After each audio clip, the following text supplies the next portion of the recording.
Hello আমার পরিবার, তোমরা সবাই কেমন আছো? আশা করি তোমরা ভালো আছো।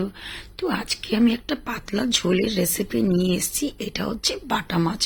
তো ভাবলাম আমি একটা বাটা মাছের পাতলা ঝোল করছি যখন, তখন আমি একটা শুট করে নিই, যাতে তোমরা দেখো আমি বাটা মাছটা কেমনি করে রান্না করি। এবার তোমরা ভাবছো বাটা মাছের মাঝখানে দুটো মাছ, এটা আমাদের বাবুর জন্য, ওরা তো অনেক ছোট ছোট খেতে পারবে না, তাই তো কড়াই আমি এখানে চাপিয়ে দিলাম, হলুদ লবণ সুন্দর করে আমি মেখে নিয়েছি। এই যে আমার তেলটি সুন্দর করে গরম হয়ে গেছে। এবারে আমি সব মাছগুলি একে একে করে কড়াইতে আমি ছেড়ে দিলাম। যতক্ষণ এটা ফ্রাই হচ্ছে ততক্ষণ আমি ভাবলাম একটু শিলপাটা আমি মশলা করে নিই। মশলাতে আমি দিয়েছিলাম জিরা, সর্ষে, কাঁচা লঙ্কা, শুকনো লঙ্কা, আর হচ্ছে একটুখানি রসুন আর একটু আদা। তো ওই দেখো আমি সুন্দর করে ভেজে নিয়েছি।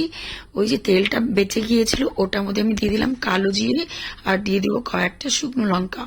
এটা ফোড়নের জন্য খুবই দরকার, তাহলে না ঝোলটা খেতে খুব স্বাদ আসে। এই দেখুন আমি সুন্দর করে আলুগুলো কেটে নিয়েছিলাম, আর ওর মধ্যে দিয়ে দিয়েছিলাম পেঁপে।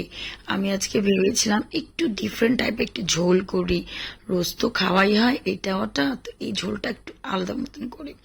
তোমরাও বাড়িতে এমনি করে রান্না করে খাবে, খুব সুন্দর টেস্ট লাগে আর বেশি টাইমও লাগে না। আমরা তো চাই যত তাড়াতাড়ি কিচেন থেকে আমরা বেরোতে পারবো ততই আমাদের জন্য ভালো। কিচেনে প্রচুর কাজ থাকে যেটা সবাই বোঝে না, যারা কাজ করে তারাই বোঝে।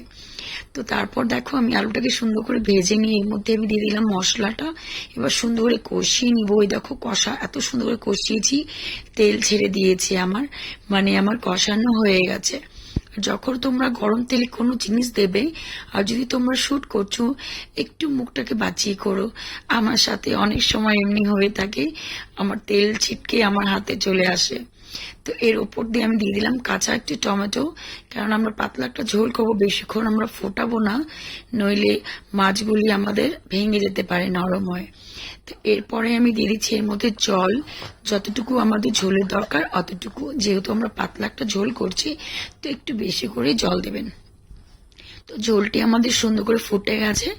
এবার আমি একই একই করে সবই মাছগুলো ঝোলটার মধ্যে আমি ছেড়ে দিলাম, একটু ফুটিয়ে নেব, যাতে মাছের যে একটা ফ্লেভার থাকে ওটা আমাদের ঝোলের মধ্যে মিক্স হয়ে যায়, আর আমাদের ঝোলটি খেতে ভালো লাগে।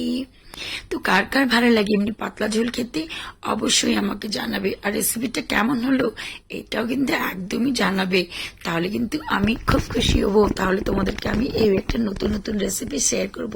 সো আজকের জন্য এখানে টাটা।